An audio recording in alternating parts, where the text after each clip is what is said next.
What's happening, y'all? So with our cap situation and still some various needs, at least in terms of depth across our roster at some key spots, it's going to be interesting to see how Joe Douglas tackles this, especially since he's reinvigorated our cap and cap space situation and brought life back into it.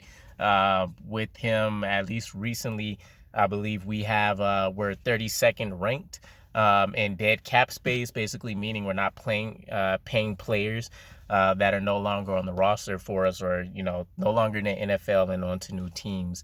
But for the tackle situation specifically, we find ourselves in a very similar situation like we did last year, where we needed to pick up Morgan Moses as not only a way to push some players like George Fant and Mekhi Becton, but also to have a skilled backup option for us. We don't want to really have to rely on a Chuma Edoga or Connor McDermott if we don't necessarily have to. Those are really kind of like the very worst of the worst case situations that we don't want to find ourselves in. So how can we remedy that this offseason? We could potentially go and grab somebody in a very skim market, by the way, by the likes of Eric Fisher. So if you guys remember, this was the number one tackle way back ago. I think it was the 2013 draft class.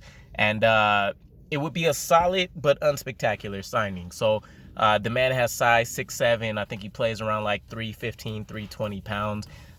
He does have a championship to his name with the Chiefs. He does have 2 Pro Bowls as well.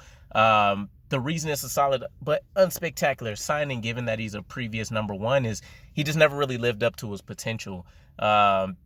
Probably a much better run blocker than a pass blocker in this day and age, but for the most part, for the duration of his career, the man has really been kind of towing the middle, slightly above average ranks of the NFL when it comes to tackles. So disappointing for where people selected him. But if you're getting him, post-draft expectations and you really understand what you're looking for with them, I think he could be a smart move for us. Now, I don't think he comes in and actually even is in the competition to start whatsoever unless he somehow transcends the performances he's been recently doing.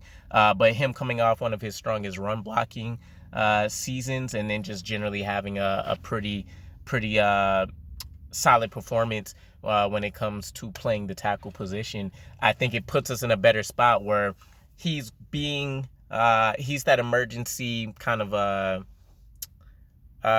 break the glass player that comes in if George Fant or Mekhi Becton goes down, to where we don't have to panic. And then it puts us in a more comfortable position where we can still say, we have Max Mitchell here. Let's make him our designated go-to as, the talent we're going to develop to take over a Chuma Edoga and a Connor McDermott's role, hopefully at a higher level. And so that this way, heading into next year, we won't actually need to look for an Eric Fisher or a Morgan Moses. We have Max Mitchell to rely on as a young proven talent who also may be able to offer some versatility at a few other positions if something was to go down as well. So I'm curious what you guys' thoughts are. Do we take a flyer on a previous number one tackle? Do you guys think there's a better tackle in mind other than Eric Fisher? And other than that, I'm kind of curious to see how they play their hand. Joe Douglas will definitely add talent when possible. But given the fact that we are over the cap, even though just slightly, and we are expecting to see the cap rise next year, and I think I've seen the numbers from anywhere to 10 to 15 million.